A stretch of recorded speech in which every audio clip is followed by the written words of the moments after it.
On today's podcast, I had the dynamic duo behind Broke Agent Media. If you have no idea what that is, they have one of the most hilarious accounts on Instagram, and they're building it across all social media platforms, dedicated towards humor with realtors. And let me tell you, I've seen some of the funniest memes on there, and we talk about that. Along with their account, we go into what it's like as a realtor, why they chose to go down this path of media versus being the day-to-day grind of being a realtor.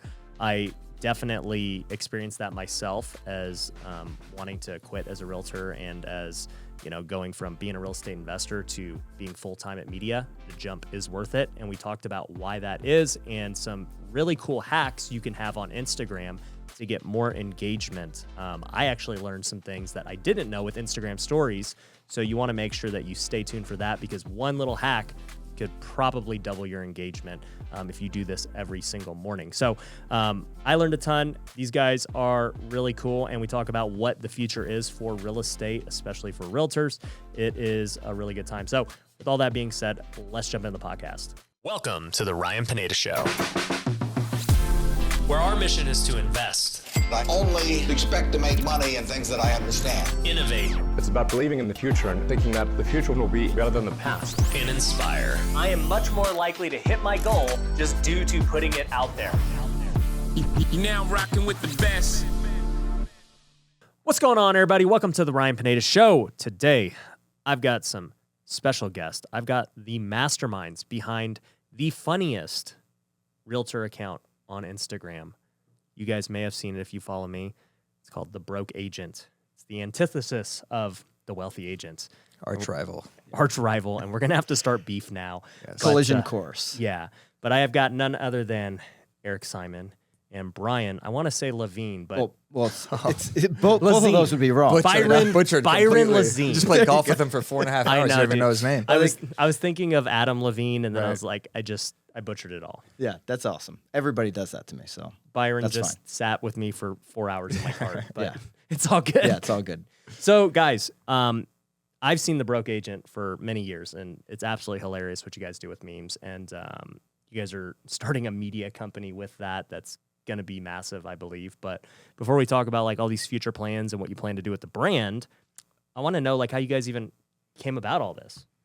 Yeah. Well, first off, Byron is not involved with the meme creation or I'm not anything I'm not a having to meme do with creator. humor and real estate. That is all Yeah. my mastermind. That is true. Yes. But it came about because I was a struggling realtor in Los Angeles for years. 2014, 15, 16, all I was doing was sitting dead open houses 3 times a week, doing inspections. I was a buyer's agent making no money, cold calling, door knocking. So I needed sort of a escape for my, mental health, basically. And then I started posting on Twitter and started posting those screenshots to Instagram, basically. Okay. And that's how the Broke Agent started. So it was a Twitter account first. Yes. Well, it all started at the same time, but this is like before I was even doing memes. It was literally just screenshots of tweets. So Yeah. there weren't too many like professional accounts or like industry related accounts that were actually putting captions on pictures. It was all just like inner monologue stuff. Right. So you just did it kind of as a way just for fun. It's Yeah. not like you meant to build this big brand. Well, kind of. I always wanted to get out of real estate. I hated being a real estate agent. Right. Don't tell Compass that, who is probably Yeah, watching I'm this sure- right I'm sure now. they Exactly. care. Yes, they definitely don't at this point. But I always had the intention of building a brand around it. But at the time, Instagram was so different than it was now, Yeah. where it was basically just, look, I'm going to build an audience first and then kind of see what comes from it. Yeah. Before we jump into Byron's journey, I want to know kind of like the Broke Agent's growth. Like Yeah. we were talking while we were golfing today that, you've been doing it for about 6 years. You really started taking it seriously the last 2 years. Like what was the progression like? Well, basically it was posting every day. And it was kind of a slow growth. And then I finally started getting reposted by bigger accounts like Tom Ferry, Ryan Serhant, and I started speaking at conferences, and that kind of like exploded the brand to like a different area than it was when it was just me. But basically the daily was the inner monologue of a struggling real estate agent. So I would just take stuff that was occurring to me at inspections, at open houses, at showings, like everything bad that was happening to me was stuff that I was just like put on Instagram basically. Right. So many agents relate with those problems, and that's why the engagement is better than I would say any other real estate account out there, meaning the community and everybody who's passionate about what Eric's posting. Yeah. I don't know if you guys have posted this, but I've seen people posting it recently at the time of this filming. They just had the transgender swimmer win the thing. Mm-hmm. Did you Leah guys? Thomas. Yeah. Yeah. And then We're getting into crazy territory here already. Yeah. I thought we were talking about real estate memes. I and now know. we're about Well, to get, I've seen these let's real see estate let's memes. see where this goes. I've seen these real estate memes with her, and they're like, the real estate market, and it'll just show a picture of her like. I don't even know. I've seen like 5 different memes with her. Well, I'm sure you I've guys seen the have posted picture it. with the 3 off to the side. Yeah. Second, third, and fourth, and then Yeah. Yeah. Yeah. Haven't touched that one yet, but I like to stay pop culture relevant for sure. So if it's Batman you or something, don't I'll want to stick with get that. shadow banned. You Correct. don't want, Exactly. Yeah, you're staying away. From the I've stayed political away stuff. from politics completely, which has been a good decision, I think, because I don't want to alienate half my audience. Yeah, no, for sure, it's gonna cause drama. I bring it up because I don't really even look at memes, but I've seen that meme like everywhere. Yeah, it's popping right now. Yeah, it is.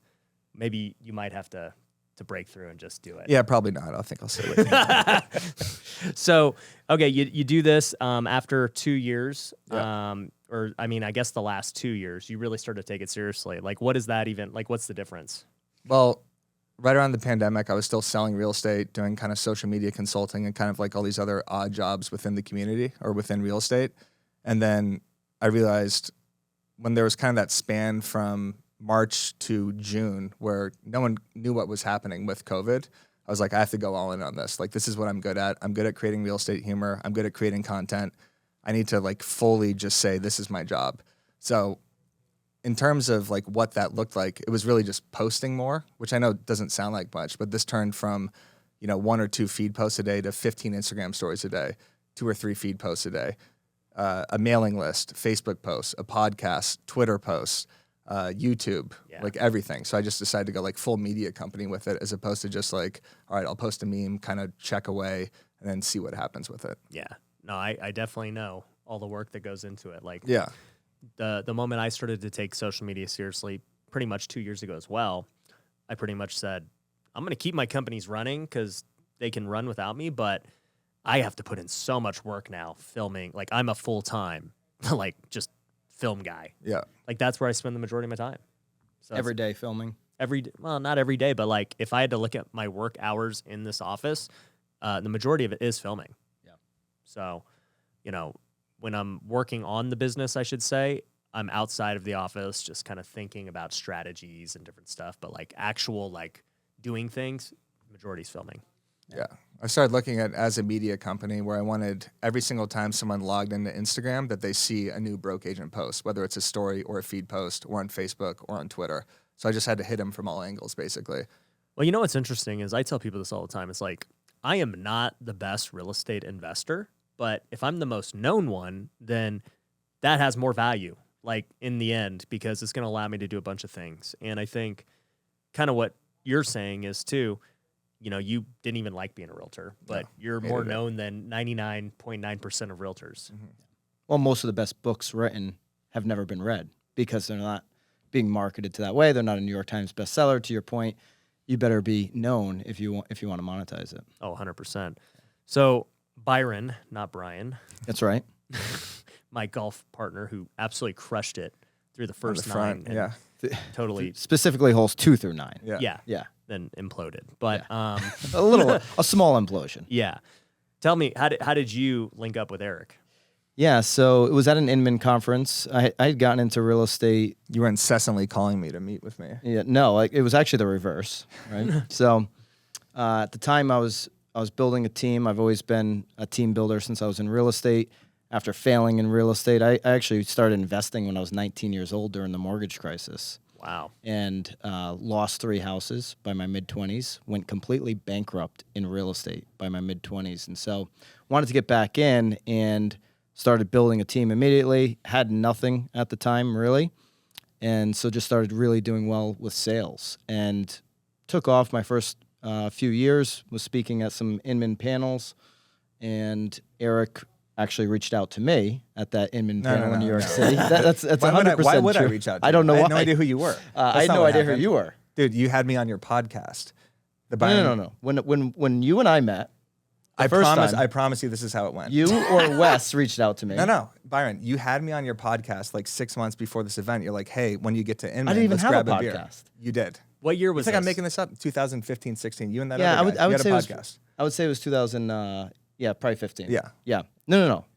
I definitely did not reach out to whatever. Eric. Agree to I had disagree. no idea who he was. Really? Yeah. But I was on your podcast. You would have just started the broke agent at that time. Yes. Yeah. Yeah, he definitely would have had just been starting, but I definitely did not reach out to him. Whatever. Okay, Anyways, let's get back on the story. We link- I'll be the judge of this later. we link up. We'll talk about this later for sure because I want to get to the bottom of this. Just a This random is agent. hilarious right now. But New York City Marriott Marquis is where we were, anyways. And so Eric, Specific. well, I'll get even more specific. Yeah, You know, Eric please. knew nobody, so I had to get him into all the after parties. You know, Zillow after party, give back homes, all these after The parties. tides have changed. for sure. huh? And so For sure. no, we actually just really hit it off. Eric and I have a great banter Yep. amongst each other, which has been online and in real life. We've created this great friendship. Know so many people within the real estate community. You know, similar friends. And then there was an opportunity. I had a media company who was servicing realtors and teams and brokerages, and Eric was at the point where he was going to take Broke Agent to the next level. And we said, let's just take those two companies and combine them and start BAM. And News so, and humor Yeah. combined. So your original company, you guys were doing news and stuff? Like, no, what were you we were doing social media for brokerages and Okay. teams. And so, everybody's, especially during the beginning of COVID, everybody was like, I'm out with the old marketing that I was doing. I need to get in. So we were just helping them get started on, Instagram or running their social calendar, that kind of stuff. Right. And you were telling me before this, like, you guys, how many agents do you guys have at your brokerage now? Because you're heavy. So, yeah. Unlike Eric, you're heavy into it. Yeah, so the Connecticut team, they're crushing it. We have over 40 active agents. Right now we have 69 signed into pre-boarding. So we do a scholarship program. We're getting people licensed. So by the end of this year, we'll probably be over 100 active agents in the field. The team will do over 1,000 transactions this year. Yeah. That'll be over $350 million. That'll be number one for Connecticut. So they're really crushing it. There's a bunch of employees in that company and call center and all of that stuff. But yeah, that team's just absolutely crushing it. We've been working at it for a while, so they're doing. So you did a great job of building the team. And now you left Connecticut, you moved to Florida. Yeah. And now your priority's on BAM.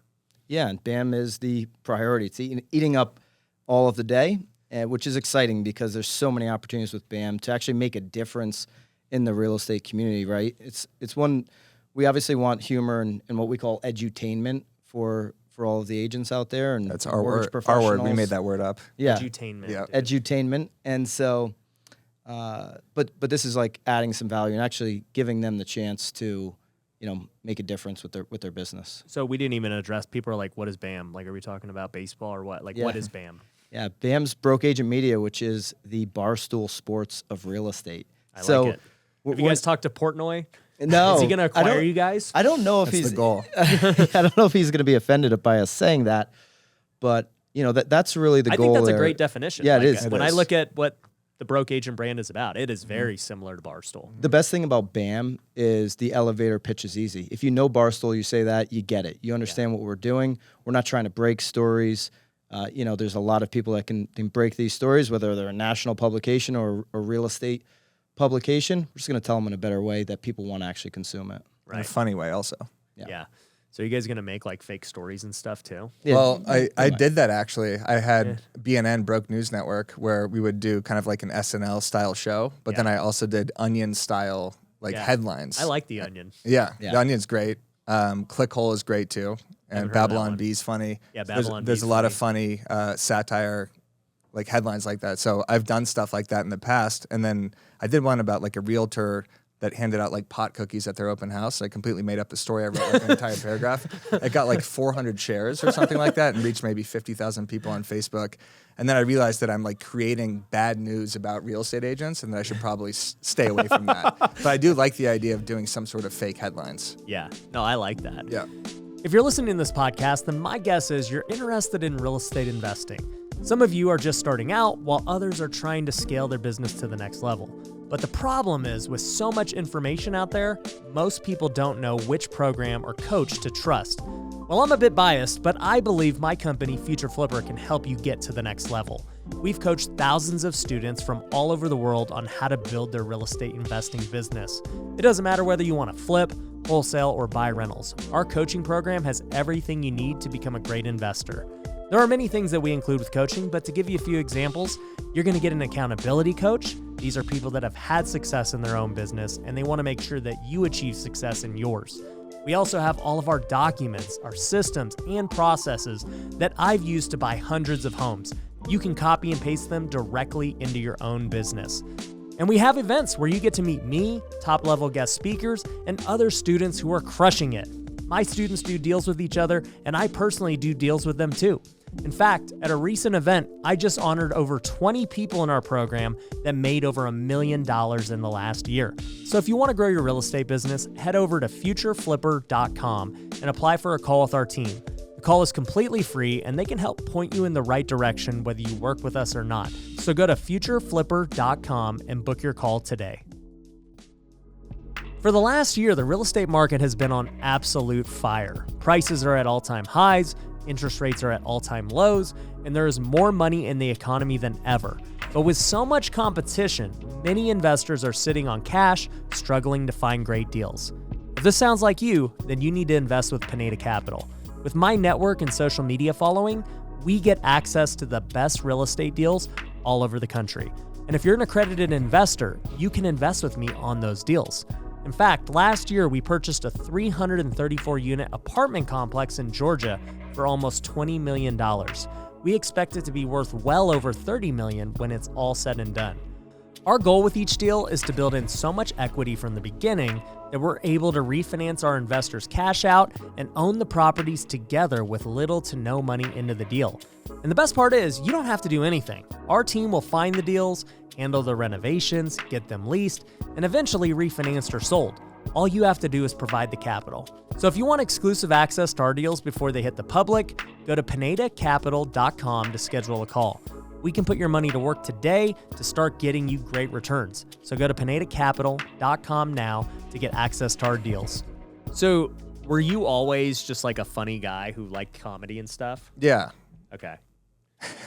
I mean, Well, you used to write jokes at the Laugh Factory. I don't know. No, I was their marketing intern. Marketing I didn't write intern? jokes. Well, yeah, I published to their Saying writing Facebook jokes account. makes it sound a little more Yeah, but prestigious. we're not liars here, Yeah. Byron. So I wrote for a blog called The Pudgy Caddy, which I started, which was a funny kind of sports satire website. And then it covered what it was like going out in Los Angeles as kind of like a young professional post-grad. Okay. And just like the struggle and anxiety that went with, going out and like trying to meet girls, basically. Okay. So I was always writing, and then my social media chops kind of came from Facebook initially, just like writing on people's walls and doing like funny Facebook comments and stuff. I know that sounds stupid now, but that was such a fun way to get engagement and get comments back in like 2012, 13. Yeah. Writing on people's Facebooks and like posting funny videos was like the thing to do. Well, something you just said too was those fake stories you were writing, of which I'm sure a bunch of, which we now call fake news. People would have probably thought they were real. Yeah. Like Facebook was really the only way to share an article, Yeah. or maybe LinkedIn now too. But like the world has gone so much towards video now that I'm curious, like, to hear your thoughts on that. Like, how are you adapting, I should say? Because even memes, just normal pictures aren't as popular now. Because even Instagram has said we are not like a photo sharing website anymore. We are, video. Absolutely. Yeah, everything's got to be video first and social first. That's the advantage that BAM has over some of the other publications that are out there that are just all blog first. There is a place for blog. I mean, I still read content. I'm sure Yeah, I like reading. You're still reading, and a lot of people are going to continue to read. But if the first, initial, introduction to the audience isn't on video, it's going to be tough to convert them long term. Yeah. So. Yeah. I mean, Byron does a great job at breaking the news into really consumable, digestible bits on Reels, which is really cool. But for me, memes was my bread and butter. So when I saw that announcement from Adam Nassiri, the Instagram CEO, saying like, we're video first, it's all entertainment, it kind of like sent a shockwave through me. Like, this is the content that I produce. I really have to adapt. Yeah. So I'm doing far more reels now. And then I have to do like creator organic content now where it's like myself. Right. And I used to, I've done a bunch of these videos too, and I'm doing now like one a week, but I have to do 3 or 4 times a week as opposed to just like going back to the memes because those are reaching, I don't know, 70% less than my reels do. Yeah. And everybody loves the ones that you're doing. Yeah. And the ones that I do are good. It's just, it's, you know, it takes like a creative process to do something like that. Like you need the lighting. A reel is way harder to make than a meme. Way harder. A meme is you see something, you put a caption on it, you post it, you're done. A creative process of getting the lighting, making sure you're in the right mood, the editing, everything about that is just far more difficult. And my content's kind of like spur of the moment stuff. Right. So it's not like bulk shooting like Byron does or like Ryan does. Yeah, or Ryan does. Ryan's a master at of bulk course, shooting. yes. Yeah. So I need to start adapting to that now. Otherwise, my engagement will drop exponentially. Yeah. And then I'll die. No, 100%. I think I'll give you guys my perspective. So I got on I've never been a social media guy. I did not want to be known. I just was wanting to do my own deal. And I started posting on Facebook around 2016 because a mentor told me that, hey, if you post about, these flips you're buying, people are going to send you more deals. You're going to make more money. And I was like, dude, I don't want to be like this guy who's bragging about these flips. And he's like, just try it. And so I did it. I was like, holy crap. Like people are now like giving me deals and saying they want to invest with me. Like, this is cool. And back then all I had was Facebook. There was no other, thing. Facebook was the biggest platform back then. And I would write like on walls, like you're saying, I would write like little blog posts. And then I started just making random little like 4-minute videos like, hey, here's me at a house, just me and my phone. And it was cool. But what I started to see around 2018 was like, all of a sudden, I just wasn't getting as much reach. And I was like, this is weird. Why is Facebook not promoting my stuff the way? And I didn't even know about algorithms back then. I was just like, this is weird. Was that the business fan page? No, it's just my Just your personal account. page. Yeah. I didn't even have a business page. I was a nobody. So I ended up going to Instagram, and Instagram was getting like way more traction than my Facebook. And so I only did Instagram kind of like what Broke Agent did for years. And then it wasn't until 2020 that I was like, man, I need to start a YouTube. I need to start a TikTok. I need to actually take all the platforms serious because this social media thing's like going to keep getting bigger and bigger. But to your point, I noticed with TikTok in 2020 that like this was the style of content that people were going to like. And I would, for me as a guy who doesn't even watch much social media, I was like hooked watching TikTok. I'm like, dang, like this is like freaking hit after hit after hit. It serves you exactly what you want. It's crazy. I was like, crack. dude, I was like, this is going to be big. And then all of a sudden you see Instagram copy it, YouTube copy it. And I'm like, okay, if you're going to focus on any style of content these days, you better learn how to make what I just call TikToks. Yep. Yeah. No doubt. And that's not going away anytime soon. I think TikTok 2021, most visited website over Google, which is an incredible stat. It blew my mind when I heard that at the beginning of this year. And I think TikTok's going to continue to dominate for the next 2 or 3 years. Well, Instagram's adapting a lot of that algorithm too. Yeah. So you'll notice a lot more in your feed too. You're seeing posts from people that you don't even follow. Because that's what's great about TikTok is you could follow 50 people, but it's still just serving you exactly what you want. So you have to make content for that algorithm saying like, hey, well, this stuff gets shared in people's feeds that don't follow me. That's why your insights are crushing now because you're reaching people that aren't even your followers. Absolutely. I feel like there's a lot of belief out there that there's no way TikTok will overtake the popularity of Instagram. I don't feel the way. I feel like TikTok will. Well, they already have. They have in terms of visits and everything, but watch time. They're the number one most watched platform. But in terms but of if you look at the older demo, right, they're still more passionate about Instagram. Yeah, 100 people our age. Yeah, we're all in our mid 30s, I assume. Yeah, like so late 30s for me, early 30s, 37. I'm 31. 32. Yeah. Okay, so we're all in our 30s. Yeah, and 100%. Like our demographic is on Instagram, no doubt about it. But they're all starting to go on TikTok too because they know. That's where a lot of the eyeballs are. And I'll say, when I started TikTok in 2020, nobody was doing it, right? Like, I was like one of the first real estate guys. And I was like, I think this is big. And so I did it. I didn't have really any competition. So I grew really fast. And then when Instagram released Reels later, I just reposted all my TikToks, right? And that's what actually made my Instagram finally grow. Because I hated Instagram before that. Because It was like Instagram's just this pay-to-play platform. Everybody buys followers. There's no organic reach because if you don't follow Everybody somebody, buys followers. It's sickening. and like the explore page was the only way to get found, but like nobody was like on the explore page because I don't know. I just personally, it's very hard to get found on Instagram. But now, like to your point, they have a much better organic way to get found. Yeah, it's suggesting posts, but Instagram's still a great place, probably the best platform to host an audience because there's just so much more to do. Like Instagram stories, you plug the links, you have the DM feature. Yep. TikTok DMs aren't nearly as potent as Instagram. No. So as far as like converting an audience, I feel like Instagram is still kind of the place to be to, get mailing lists, to get more engagement with like, I don't know, a course or whatever you're selling or something like that. I still feel like Instagram is the spot. And then if TikTok were to adapt stories or, have TikTok actually, Yeah, they just did launched it. Only certain. Do you have it on yours? I haven't looked, but I know that they just. I don't think I have it on mine, but it's a limited amount of people right now. Stories. So stories is coming for TikTok, which was an obvious move because everybody has stories. Yeah. But I mean, I wish I got in 2020. Yeah. And I got in the beginning of this year, 22. But that's why I'm pushing so hard because I do believe everybody's going to transition over to TikTok within the next couple of years. And I just think this is the last year to actually land grab if you have the opportunity to do it. Yeah.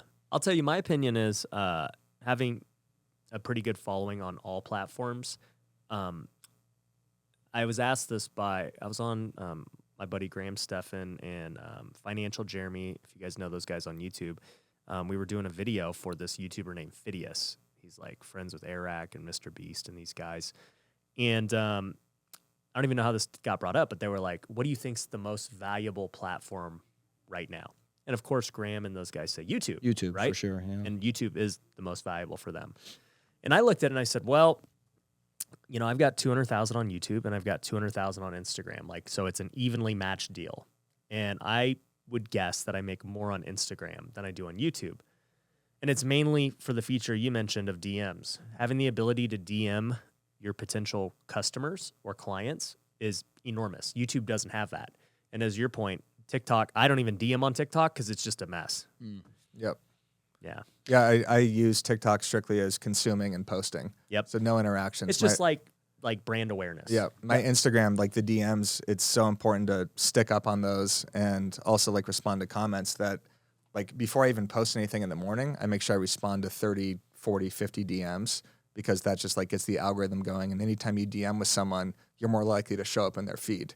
So it's also just like keeping your community engaged. And I've never TikTok, even thought about that. Yeah, so before or after you post, I always DM people, respond to people, respond to comments and stuff like that. Eric taught me that. Yeah, and because, like say we DM, which we have, you pop up immediately in my feed because Instagram looks at the DM as like a really significant interaction. It's like that's as personal as it gets. So they want to be like a messaging feature also, kind of like Snapchat, basically. They always take the best features from all platforms. So if you do that before and after you post, you'll see a little jump in engagement. Honestly, I had no idea on Yeah. that. So, all right, teach me some more hacks. What else do you know about Instagram, dude? I know everything about Instagram. This is all I do, study the algorithm, make sure I'm growing constantly. Eric's in love with IG. What about the other platforms? I'm on the other platforms, TikTok. You're the IG expert. I'm the IG expert, yes. But this is why we're creating BAM, the media companies, because we're trying to expand to everything. Right. But more Instagram strategy, I guess, Instagram stories.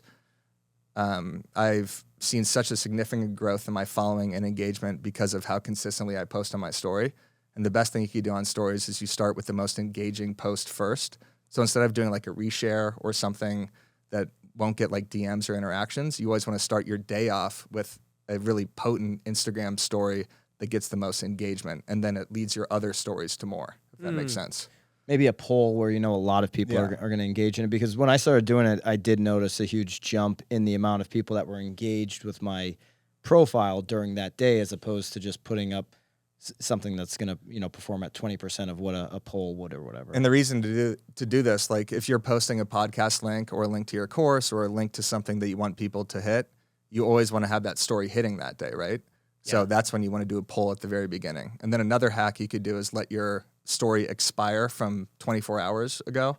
So if my last story was at 2:00, wait till 2:00 the next day, start an Instagram story fresh, and then you'll get way more views on that story. Why? I don't know. Just because it like refreshes. Because if you have a story where people are clicking away from and they're just like swiping through or not engaging with, then they're not going to share it to anybody. But if you start with something new, then it's like, here's this new, image or video, basically. Let's see how it does. Right. So for me, as I've looked at my stories over the years, right, like there are times where you get tons of views, times where you're like, man, nobody saw this. Yeah. And I haven't studied it because I think my strategy is a bit different than everyone else, where I'm just pure volume. I'm doing freaking like 10 stories a day, and there's no rhyme or reason what I'm going to post. 4 or 5 posts, or is it like 3 to 4? I do like 6 reels a day. 6 reels a day. Yeah. That's psychotic. Yeah. It's an enormous too much amount. content. Yeah. And people are like, I see you all the time. It's like, it may not even be that the algorithm's promoting me. It's just like the pure volume of content. You are there all the time. You don't seem to worry about if one post pops Sucks. off or not because you have another at bat coming in 3 hours. Exactly. No, seriously. Literally. And I learned that from the real estate game, right? Because realtors will relate to this. Like, it's not about like dominating that one cold call with that seller. It's like, if you talk to 100 sellers, you're gonna win. You're gonna have some listings. Yeah, and that's me. I'm like, if I post 50 times a day, there's no way I lose. Yeah. And the stories have kind of followed that, where I haven't thought about it. I'm just like, post all day. Like, I posted you guys right before. I'm like, I don't know. I'm at golf. I just literally post what I'm doing. But I now that I think about it, when I do post something that's like something I know is really good, it always leads to the rest of them getting way more views. And so it's a subtle hack that just takes some thought on the beginning of the day, but the rest of the day you can kind of just rip it. Yeah. But if you have a podcast to promote or something, I make sure like at 7 o'clock that day, whatever I'm posting is going to get a ton of DMs, because then I know that story throughout the day is going to be even better. So that it really helps, because if I'm just going to like post a link to the podcast, no one's going to click on that. But if I build it up and then have like a create mode thing. So anytime you use Instagram organically also, instead of like resharing something, if you go to create mode, or if you're using Reels and you actually use the editing feature, Instagram pushes that way more than just like uploading something. So instead of just posting like a screenshot to a story, if you go create mode, you introduce something being like, hey, I just had Ryan Pineda on the podcast. He discussed, how he flipped couches. Check it out here. Then it's going to do way more than just like sharing a picture. Interesting. And what's valuable about like following Eric or getting, on the newsletter for the Broke Agent is these, algorithms are changing all the time, right? So I learn a ton of stuff because Eric's doing it every day by what he's doing, or Ryan, who I was introduced to, through you. These people that are like really into what's happening on a week-to-week basis as they make changes, so you can make changes with your content as well. Yeah, if you're diving deep in the data, you can definitely start to spot what worked, what didn't work. And I've just been, obviously what I've done has been good, but I just took it doesn't even matter, because I'm just going to post so much volume that I don't need to like Let's Gary V. optimize. Just keep posting, right? It's work for me. Like, that's, if you have the capability to do that. Now, granted, if you're only going to do, a few reels a week, then you better make sure that you strategically do it the right way. What was your unlock to just go all in on volume? Was it like Gary V's messaging, somebody else? It was actually from like what I've learned in business. Not necessarily like the 100 will lead to more than just 10 really good ones, but also, for one, when you post more, you get more data on what works or what doesn't. So I do know when there's a viral video, like, okay, like I should probably make more videos like that. Number 2, though, was just, I'm all about testing. So if I'm not like looking at the videos on a per video basis, but it is an overall basis. So I said originally, okay, I'm going to post 1 TikTok a day. And I did that. And I said, what would happen if I committed to 2 a day? And I did that. And then I said, what would happen if I did 3? And we did 3. And you start to like see it. And then, at some point you realize it's not worth it anymore, and you find the equilibrium. And so I remember on TikTok, I think I got up to like 6 in a day, just testing. I was like, now TikTok kind of suppresses you and they don't care. And, so I think I've just tried multiple things. I'm like, all right, if this is what works best based on what the platform will do and what I'm willing to do as a creator, then cool. Now, when I was making all my own TikToks by myself, 2 was about my limit. I was like, I'm just going to film 2 in the morning, like right here with my phone. I'll edit them. It takes like 30 minutes for me to film 2. And trust me, they weren't like funny skits or anything. It was just like, hey, here's what I think you should do, blah, blah, blah, boom, make it quick. But once I met Ryan, who you had mentioned, for those of you listening, I did a podcast with my TikTok guy, Ryan McGinn. You can actually go watch that one. We'll link to it down below. And that's how you met him. You heard the podcast and you're like, I'm going to hire this guy. Yeah. So, Which he's unhireable right now. He is unhireable right now, but we are working on something for everyone if you're interested. So go watch that podcast. But once I got him, he started repurposing all my podcasts and YouTubes and stuff and finding the most viral clips. And that takes no time out of my day. I was like, Ryan, how many can you like make a day? And he was like, well, you know, with our deal, it's 1 a day. And I go, can you train someone on my team how to do it as well? I'll have him make 2 a day. And so then it became, well, it takes no effort to post on my end because we've already made the content. So why not just do as much as I'm willing to pay for? That's right. Yeah, and it's harder though to go find it as opposed to like Way batch harder. recording it, obviously, because on the editor and you know with these short form videos that we keep hammering home here, it's the hardest part is getting some really good editors. Yeah. So Eric, going back to stories, you had mentioned making a poll or a captivating post, and I've seen my friends tell me before. They said they've actually given me this act. They said one of two things. One is before you're about to make like a really good sales pitch or something that you really want to get seen, post a meme or a viral video that's not even yours, just somebody else's. Or two, they start doing these weird polls where they show pictures of like the sun and the moon. Which one do you prefer? And then the next one is like gold or silver. sun, yeah. You know, and then just to like create fake engagement because people will click it. Yeah. Have you seen that stuff? Yeah, I mean, I do it more organically than comparing the sun or the moon. Like, you know, mine's always real. Jordan or Kobe, like that's what they'll do. Yeah, mine's always real estate based. Like today, I said, you know, if realtors had to choose a spring break, you know, destination where all of our phones were off and we could all party in one destination, what would it be? And that was a questionnaire where people could plug in their answer. And then I'm going to repost that question throughout the entire day, except I was golfing, so I haven't done anything. There we so go, it's kind of a weak story, actually. Except you were actually at the beach. I was literally all at the day. beach, exactly. You I were was at at the my beach. destination In the here in sand traps. Vegas. Yes. But yeah, I always do it something that's relative to my niche. I think people could kind of sniff out when you're just begging for engagement. Yeah. So I don't always do a gimmick poll or something like that. I just do something that I know is going to get engagement that is on brand with what I'm doing. But I guess my question is, will you always do something that requires engagement, like a poll, a questionnaire, like you said, or like would you be okay just posting like a good video or a picture that you like, or do you always include some kind of thing they have to like do? Well, hopefully, if there's not a poll, they're going to DM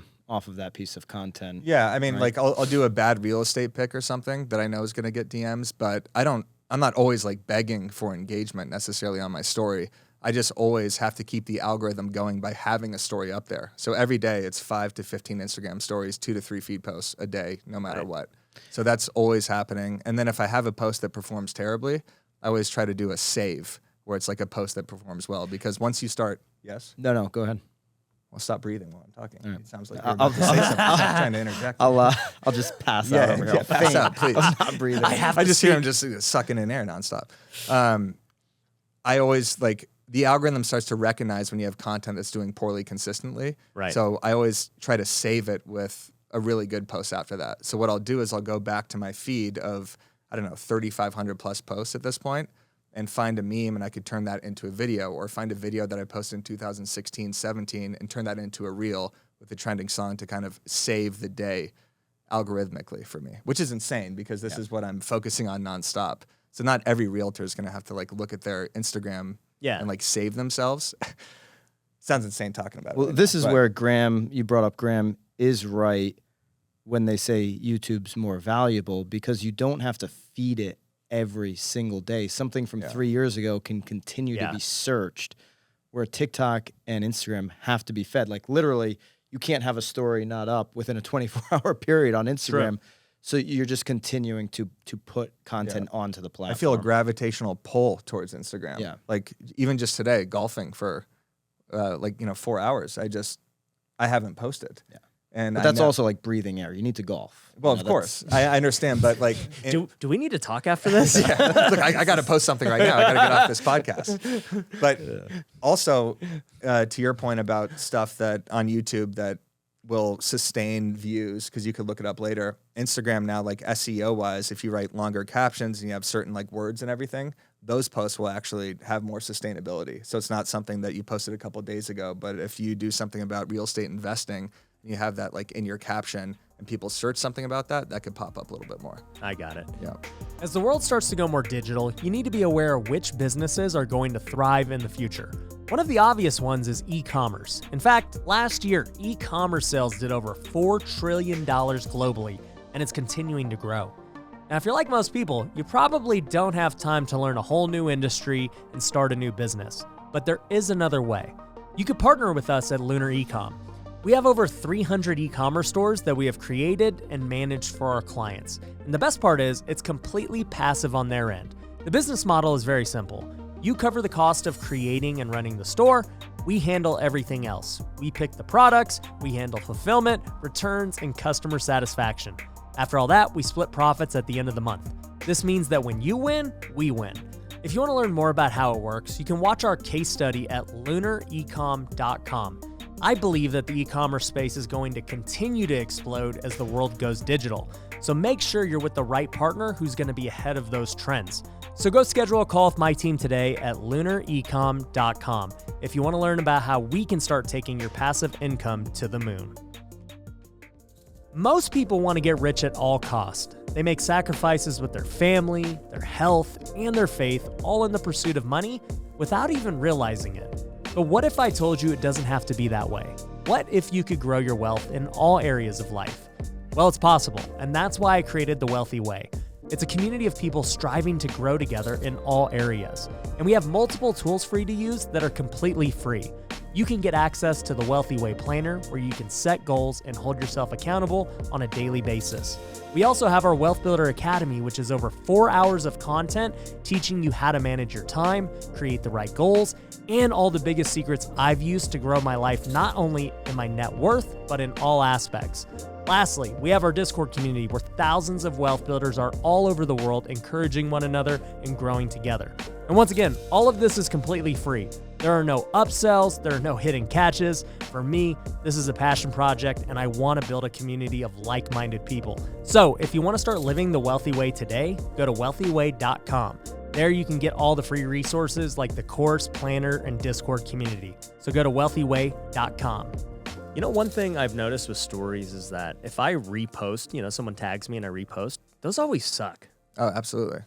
Yeah. So it kind of like hurts you, like trying to shout out your Trying fans. to help people. Yeah, like I'm like, oh, you did that. Like, that's cool. I have the solution. What is it? Screenshot it and then share it and then make it bigger. So anytime I get reposted or anytime someone is posting a meme that I want to share, instead now I just screenshot it or I say, hey, can you send me this? And then I post that organically. And so it's way better. Way better because the reshares crush your engagement. Now, are you tagging them on the screenshot? Yeah, of course. I'm You not are. just stealing the content.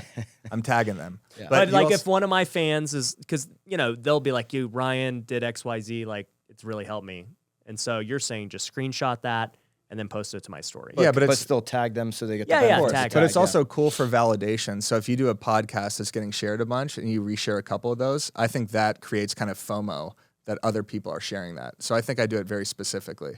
So if it's like a podcast episode that was doing really well and people say like, hey, I just listened to Ryan Pineda on Over Ask and they reshare that, I'll reshare that from the podcast standpoint. Okay. Because that just, I don't know, it creates the FOMO basically. Yeah. No, that's a really good tip. Yeah.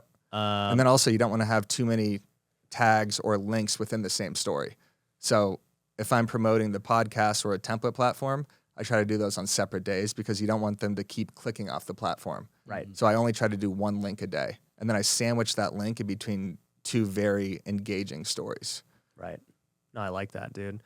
So let's talk a little bit about BAM, because I think with what you guys are trying to do there, I'm trying to do something similar just on the real estate investing side with Future Flipper. Recently, for those of you who don't know who are listening to the podcast, I started a whole new social media channel for Future Flipper. So we have a YouTube channel, we have a TikTok now, we have an Instagram, and pretty much just using everything I've learned on my own stuff, but to build it as a company. And I am not the face of it. Well, I guess I'm the face on the profile pic for now, but eventually I'll change it to just, it won't be Ryan Pineda. And right now, we just have my best students and coaches who I think are great content creators making content for the channel. And they're doing great. Like, we release 4 or 5 videos a week on YouTube, and it's a different person every time. And so you're getting these different perspectives from people who are at different points in their real estate journey. And it's doing really well. And I just kind of had the thought, and I told them all this at my last event. I said, you know what? I don't think that there's anybody doing social media right in like the big picture of it, right? Like Bigger Pockets is the biggest one here. And I love BP. I've been on their podcast many times. I'm good friends with, a lot of the guys who are there. But, BP, I feel like, has not adapted to what social media is today. They got in first, and they made their money. They did great, and they've helped a lot of lives. Crushing the pods. Yeah, they kill podcasts, and they're great at that. But do they have Reels? Do they have TikToks? Do they have stories? Like, no. Like, their stuff over there is definitely, they haven't figured it out yet. So I'm like, okay, there's this big opportunity on the real estate investing side to create that content. And, essentially it's like Future Flipper is now not just an education company, but I'm building it to be a media company as well. And it sounds like you guys literally did the same thing with Broke Agent. Well, and if you understand that everybody's living social first, to your point, then you can adapt a lot quicker with these media companies. Yeah. So, like, what is the plan with BAM? Like, what are you guys going to do? I mean, the plan is to make the real estate industry a lot more fun and also, educate people, right? Because there's so much misinformation. I've heard you talk about this before, or people literally don't get the information. They're at a brokerage where, they're just literally another number. Right. And it's really easy to fail, whether you're a real estate professional or mortgage professional. These are not industries that are designed to help a lot of people. So you've got to go find, resources, or you're a big believer in mentors and everything like that. But if you don't have that, where can you go get, some free content in a community that's going to keep it fun, engaging, and give you the information, not only on the industry, but on what you should be doing as well. Yeah. And so are you guys going to create, just tell me, like, I understand the mission of it, but like, how are you doing it? Oh yeah, sure. So we've got a podcast every single day. So a different show every day. And so Over Ask is one of those. Over Ask is one. We have one called Between Two Lockboxes with Dan O'Neill, which is kind of like a shout out to firms. Dan. Shout out Danny Deals. We'll definitely Danny be Deals, watching I this. like that. We got great characters in. Well, it's like in BAM. Barstool. They've got all these different they got talent personas and and talent. Yeah. Obviously, all Matt aspects. Leonetti. We got to shout out Matt because he's just brilliant. He's the GOAT of Real estate comedy. funny comedy Yes. on video form. Each show kind of has their own lane too. So we're gonna have the walkthrough, which is Byron, myself, and 2 rotating guests where we talk about like a punch list basically of the real estate news throughout the week, and that's gonna basically give realtors a breakdown of everything that happened that week. Okay. In a real fun, digestible, comedic way. Okay. We have Over Ask, which is kind of interview marketing style, and Between Two Lockboxes, which is a 10, 15-minute interview, just would you rather questions. Basically seeing like all these marketers and real estate influencers and creators in a completely different space where they're just being hit with like funny questions. Okay. We have the real word, which is another news based, and then the podcast you're going to be on right after this, the Byron Lazine podcast, where we do some interviews and mostly CEO level people like yourself. Okay. And so I'm there's honored, dude. Yeah, it's going to be fun. All right. So, dang, that's a lot of podcasts. Okay, so you guys are gonna do podcasts. I mean, obviously you're gonna have a website and like I assume blogs and stuff. Blogs are being uploaded every single day, and everything's obviously social first. So you're probably gonna see a 15-second clip maybe before you ever read a blog or watch a full podcast. But the blog content is really shareable content. This isn't stuff that you're gonna have to sit there and read for 15 minutes. Right. It's real, consumable, shareable, usually embedded to something social. And then we got to definitely get the Broke News Network back on. Absolutely. Oh, BNN's coming back. Yeah, BNN was fire. We had IGTVs 8 to 15 minutes once a week about real estate news, but we found on Instagram people don't watch past 2 minutes. Right. So we started to break those down into reels, and then we just had to stop it for a little bit. But that is great for coming YouTube. back. Great for YouTube, absolutely. Yeah. So that'll be coming back for sure. So And the only way to get news before BAM in the real estate industry was you had to pay for it. Like if you wanted the real actual industry news, what is it, Inman? you had to pay Inman, you had to pay Housing Wire. They all have a paywall on their content, and really some of the like I pay for Wall Street Journal. I pay for, a bunch of places that I'm getting information. If you want any good information right now, you have to pay for it.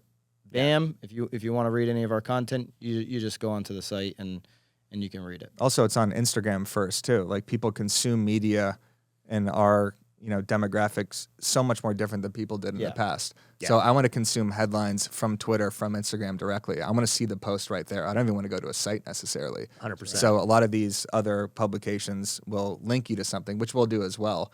But we want to give you that information on social media first, so you don't even have to leave the platform. It's like, hey, I just got informed. I laughed. I know a little bit more about the market. I know some more Instagram tips. I'm ready to go. Yeah, no, 100%. So you're going to do that. Are you going to create a BAM specific account for everything? Or are you going to use like the broke agent account? Yeah, so the broke agent's going to push a lot to BAM. BAM's kind of going to be like the central hub. So we're going to have like the walkthrough clips. We're going to have real estate news headlines. Yeah. We're going to have links to our articles. It's basically going to be like kind of the main account. I'm going to stick to doing everything I do still on the broke agent, but we're all going to in turn grow each other. So Byron has his account. You could go on the BAM account right now at the Broke Agent Media.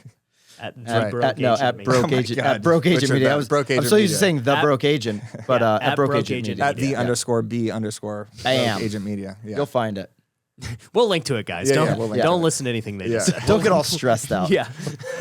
So, no, I think that's great. I mean, I've come to the same conclusion with Future Flipper of like people aren't getting content the right way in this, and we're not delivering news per se, but we're just trying to teach people how to invest. And I think there's going to be a lot of opportunity for us in both of these endeavors because, when you look at Barstool Sports, like big company, Bigger Pockets, big company, Inman, big company, like they haven't really been challenged. And they're not necessarily using it the way that social media is going. And I don't know that they're going to pivot and adapt the way that they need to. And we can, because we already know how to do it. That's right. Yeah, you're going to be a lot more versatile if you're focused on the content first, right? The way people want to consume it at that time. I'm a big believer in everything else, especially that some of those companies, obviously Barstool, a different category, but Inman, I'm a big believer in what they're doing, and they've got great journalists there, and I know a lot of the people there. But at the end of the day, if you've got to pay for that content and your MLS doesn't provide it to you or whatever, and you still want this information, but you want it in an edutainment way, BAM's going to be the resource. Yeah, for you. we want the realtors that are sitting open houses and they're just scrolling through their phone and then they see a BAM post and they're like, I just got informed, I laughed, I have more talking points to discuss with my clients. Yeah. You have other people that want to stay informed by going on Inman News and actually paying for it, but this is just a more digestible, approachable way. And the basically, contributors on BAM are so relatable, Yeah. right? I mean, we talked about Matt and Dan, how funny they are. And we do have, we've got people that are on Bravo TV and all of that are contributors. But everybody's done the job for the most part from a contributor standpoint that people in the industry are doing every single day. Right. Which makes it really relatable, common man and woman stuff. And a very heavy focus on social media marketing as well. Right. So that's a lot of the angle that I cover with the blog posts is Instagram strategy, Facebook strategy, how to get leads on Instagram specifically. Yeah, no, I mean, you've already given a ton of tips I'm even going to use, and people are looking to me as the social media guy. So I'm always learning every day from guys like you and other really big social media personalities. Byron, you mentioned that brokerages aren't necessarily giving you the right information, right? That's right. And that was kind of something that I realized too, even as I ran a brokerage with almost 200 agents. It was like, man, it's really hard to get agents resources because either one, they're just not really tapped in and they may not care, or two, financially, it just doesn't make sense, right? Like, the brokerage model, it's very hard to make money as a brokerage owner, like at scale, because you start to need more admin, more overhead, you got more liability, and it was for that reason, along with just being local, that I was like, you know what, I'm going to just move all my brokerage to real. And, I think that was a great move for us because it allows us to go nationwide and reach more people. But as I mentioned earlier in the show, it allowed me to start the arch enemy of the broke agent, the wealthy agent, which is now my education company for realtors. But, while you guys are hitting the news aspect and the funny stuff, I don't think I'm like that funny. We're hitting the things that I think actually make agents wealthy with teaching them how to invest, teaching them taxes, teaching them social media strategy, and the stuff that, quite frankly, I don't think 99% of brokerages even know. No, they're Nor not. could they teach. They're not doing it. Most brokerage models right now are designed to hit the auxiliary products, right? So mortgage, in fact, in 2021, you make way more money on mortgage than you do real estate commissions. Right. There's over $1 trillion, while real estate commissions. You gonna tie my shoe while you're down there? I don't have any laces. Sorry. It's I think it was like over $1.3 trillion in fees off of mortgage, where real estate commissions were about $800 billion. And I'll jump into the comments if I'm off a little bit, but that's generally the spread there. Yeah. So mortgage, title. We were talking about title at lunch. How much of a scam that business model is. So such a scam. And so that's where these brokerages really make their money. Yeah, no, 100%. Yeah, I just think there's so much that's about to change in this industry, and we're talking about a few of them. Like, for those of you who are listening who are a realtor, I'd highly encourage you to check us out because it's completely free to join Wealthy Agent, just like it's free to watch BAM. If you go to wealthyagent.io, you can go watch and see if you want to switch over to Real, and you get all the stuff I just mentioned for free, like Zoom calls, content, access to the best, realtors and investors in the country, like coming on these calls. Like, it just doesn't exist. And I love your message. Even you do it. You're eating your own dog food. I don't think you eat dog food, but I've never heard that. What are you talking about? Eating your own dog. You never heard that? No. I have no idea what you're talking about. In the comments, help me out on that one, or completely annihilate me. Either way, but you're getting better every single day. Yeah. You're training, educating yourself. You want to gravitate towards people that can give you a new tip, and people that join. Yeah. The Wealthy Agent are going to be the same mindset. So Yeah. it's so important. My goal is to turn the broke agent into the wealthy agent. Yes. Yeah, a lot of people have said that before. Yeah.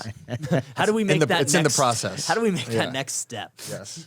And we may have a battle royale in the future We need to. between BAM and I'm telling you, if the wealthy agent wins and beats BAM, you guys are gonna have to join the wealthy agent, and we're gonna come up with something, because I think there's a battle brewing. I think so too. But what I'll say is, like, that's one piece. We talked about the media piece of these legacy brokerages not understanding it, Yeah. And these legacy companies. We've also talked about, the conflicts of interest and how brokerages and everyone makes money. It's like, yeah, use my lender, use my title company, use this. And I'm like, you know what? I'm going to try and skip ahead of this game and figure out what kind of, I don't want to say eliminates the title companies, but evens the playing field. And so, like, without revealing too much, we're doing a lot of stuff with NFTs that could potentially change a lot. Yeah, and I'm right with you. There's that's the last end of the transaction, right? This whole appraisal, the title, like the last half of the transaction is still completely wide open to be disrupted, and it will be. Yep. And what you're alluding to that you're working on is something pretty special. Yeah. Yeah, that's like the last phase, like you talked. Like, the iBuyers have come in and made it simple to sell your home. Zillow came in and made MLS Available. easily accessible. And it's just funny because, like, I got licensed in 2010, and I've just seen it all these last 12 years during all this innovation of realtors always fighting against it. Everything. They're like, no Zillow, why are they getting our data feed? The problem is consumers want this stuff, right? And so agents have got to flip that mindset, and it's mind-boggling that for a decade there's still some agents that don't get it. You need to just flow whatever way the consumers want their data, their information, their transaction to go. It's their money. They're buying the homes. Yeah. You're not. If you were buying the homes, then you could be upset about how these things are working, but you have no control over it. Well, and quite frankly, too, if you think about a consumer today, now granted, right now being a buyer's agent is like probably the worst job in the world. Very difficult in 2022. Yeah, today it's the worst job in the world. But, a few years ago, if you were an agent, well, and still it happens like this today. They see the house they want on Zillow or wherever, right? And they're like, 100%. Byron, show me these 2 houses. Like, I know what I want. 100%. Back, it wasn't like that 10 years ago. 10 years ago was, okay, tell me what you want. Let me go check the MLS, and I'll send you some listings. And Gatekeeper stuff doesn't work anywhere. right. And that's what happened with real estate. And that's why. But it makes your job easier, Yeah. too. Like, you don't have to babysit them Right. anymore. And I think what's going to happen, I've said this maybe, I don't know, on a few different podcasts, but like, I believe that the buyer's agent will kind of become a glorified transaction coordinator. Because what's going to end up happening is with VR and AR, you got things like Matterport working on this already. Matterport doesn't care about giving you the walkthrough on your desktop. Like, that's just the first step. For them, it's you're going to be able to put on that Oculus, go walk the home and feel it and be in there.